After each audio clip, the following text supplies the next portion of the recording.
Salam Pakistan, welcome to Chai Toaster Host. I hope आप लोगों की सुबह जो है वो अच्छी गुजर रही है, and you know how the week progresses and we kind of like sort of get in the stride of things. And I'm hoping that you all have caught your stride. I haven't, I'll be honest. I think I dropped the ball yesterday. I didn't even realize that today is like this big holiday. Happy Valentine's Day for those of you who are celebrating. But हम लोगों के business में, मेरी industry में, especially in the restaurant industry, बहुत big deal होता है, बहुत सारी prep करनी पड़ती है. Lots of people show up for dinner, and I didn't plan, and I was kind of like, kind of like when you're trying to catch the 8 ball. So I have a lot of work cut out for me today just to make sure that everyone has a pleasant experience. पर खैर वो तो होता रहेगा.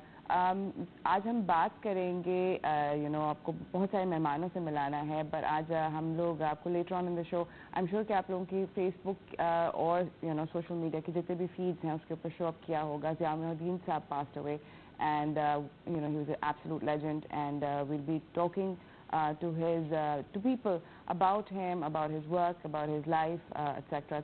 later on in the show. फिलहाल हमेशा की तरह मेरे पास कुछ मेहमान हैं. आप सबसे पहले उनसे मुलाकात करवाना चाहती हूँ, तो चलते हैं वो टोस्टिंग की जानिब.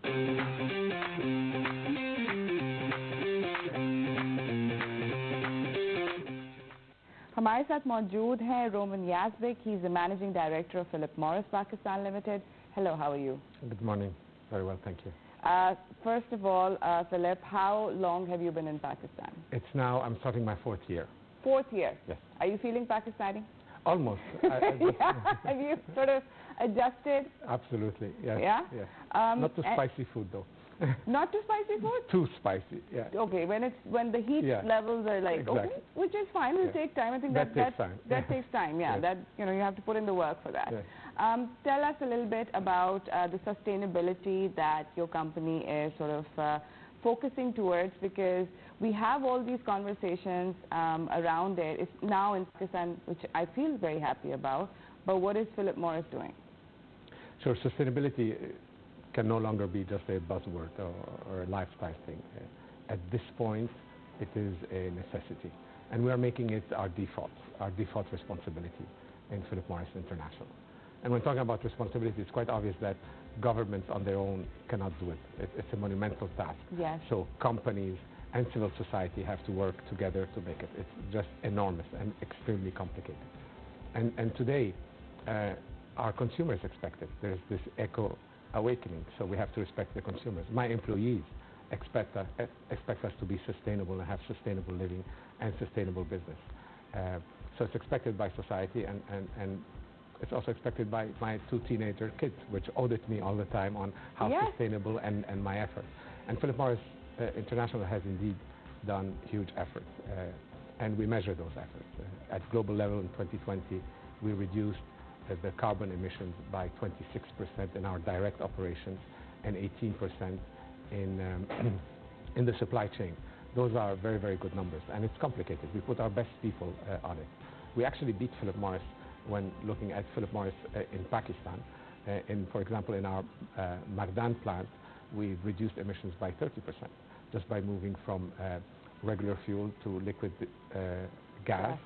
We have a 30%, and 30% means that over the next 5 years we have 2,200 tons of carbon not emitted in the atmosphere. That's amazing. So we're doing an enormous amount of effort, and we're actually loving it. So I'd like to ask you, how hard is it? Because at the end of the day, as an entrepreneur, as a business person, I'm consistent. I think one of my constant worries is to keep the business afloat.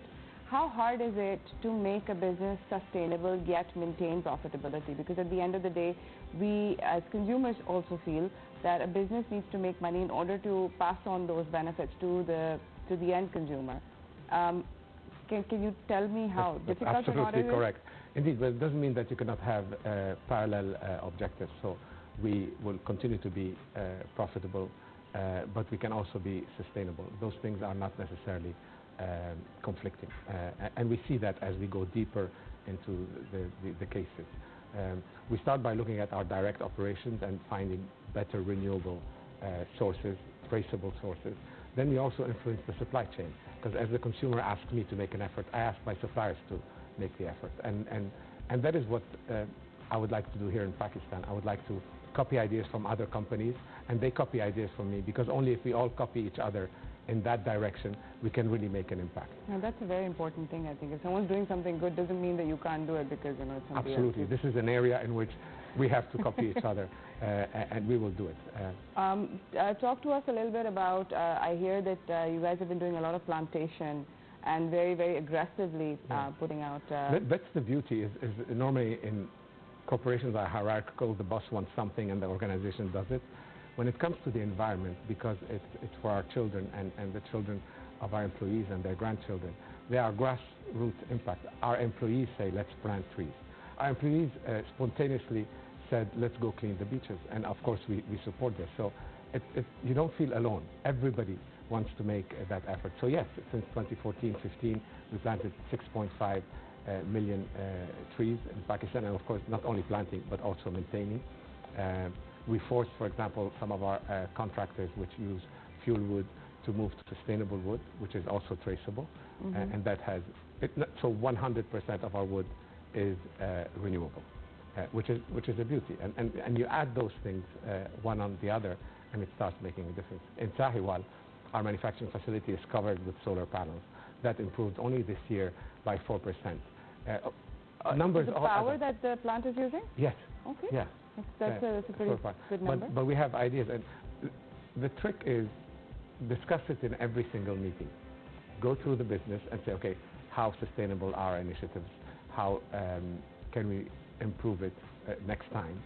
So like you have a representative of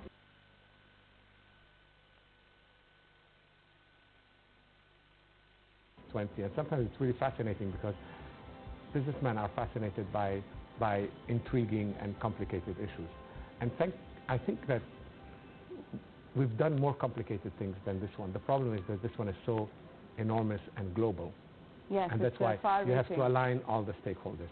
But to the best of my sense, we are aligned. It's no longer 5 years ago when it was just a buzzword. It is really, in Philip Morris International, a pillar of our transformation. But it's one of the biggest and most important and trickiest transformations for humanity, which is transform our economy, which is so important to feed people, into something that will have one day a net zero impact. But it is possible. We have a plan in Philip Morris, Pakistan, to have net zero carbon neutrality by 2030.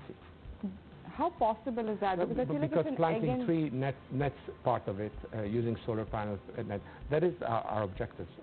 And I'm delighted to come back in 2030 and we measure it together. But because if you cannot have a target and if you cannot measure it, you won't do it. Yes, so absolutely. that's the objective that we have. All right. हम लोग जाएंगे एक छोटी सी break की जाने break से वापस आएंगे. We'll continue this conversation. कहीं ना जाइएगा, देखते रहिए चाय toaster host.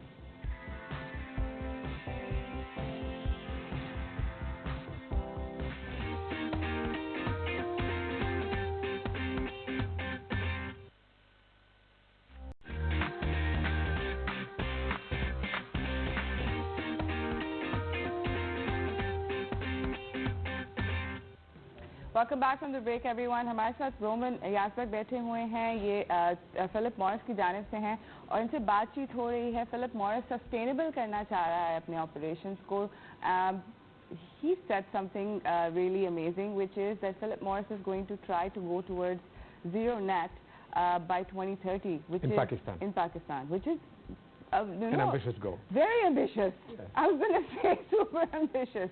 We are working towards that, and I believe it's conceivable. Yes. Okay. Yes. So you were talking earlier about saying that employees from different heads of departments, etc. When you all sit together, and you're talking about goals for the company in business in general, do you have is there a conversation first that hey, we're going to think about sustainability and then think about the business aspect, or is it the other way around, where you think about the business first and sustainability and try to make how to make that business sustainable? I believe they're complementary. We are used as companies to look at always the cost and the benefits of initiatives. Yes. Every time you do an investment, and that's how we look at sustainability. On one hand, sustainable technology today is much more affordable than it was a few years ago. So when you amortize over the years an investment such as the solar panels or the GPL plants, it starts making sense.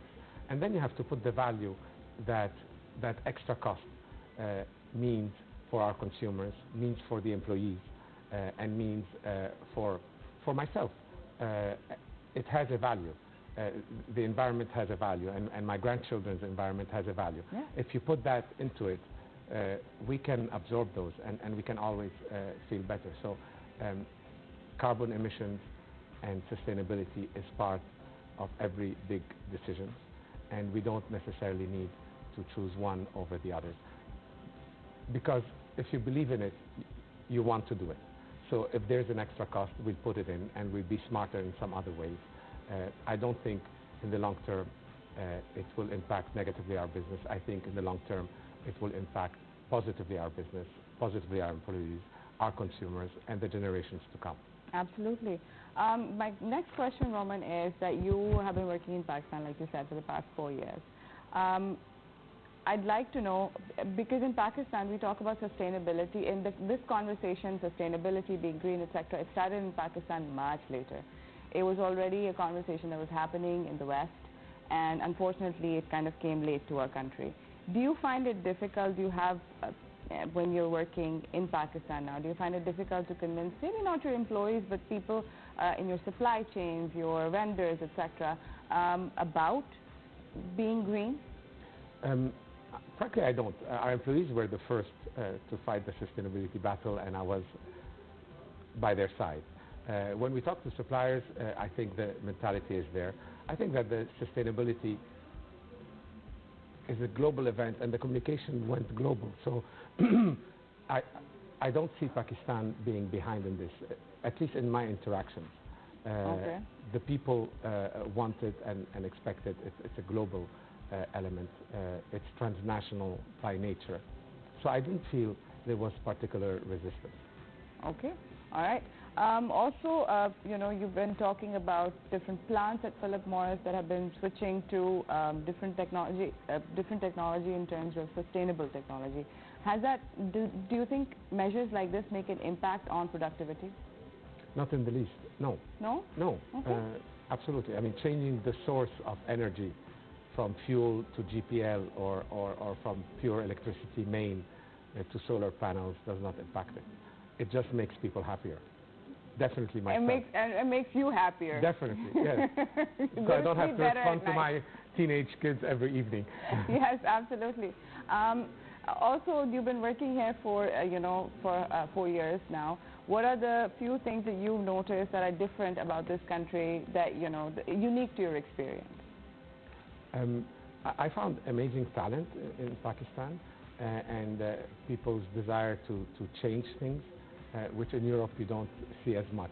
So there's a positive militancy that I like. People are engaged and get very involved into several initiatives. So I see great energy, great talent, and that's what people abroad don't perceive and don't live. And I think they should more often.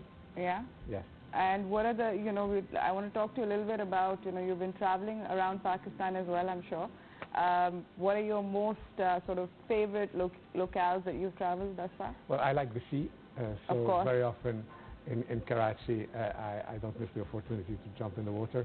But I was particularly fascinated, and I came with some Italian friends to visit Scardo and the mountains. I've rarely, and I lived in Switzerland, I've rarely seen such scenic beauty and peacefulness, and it's amazing. And I wish more people knew about it. Yeah, and I'm making sure a lot of people are knowing about it.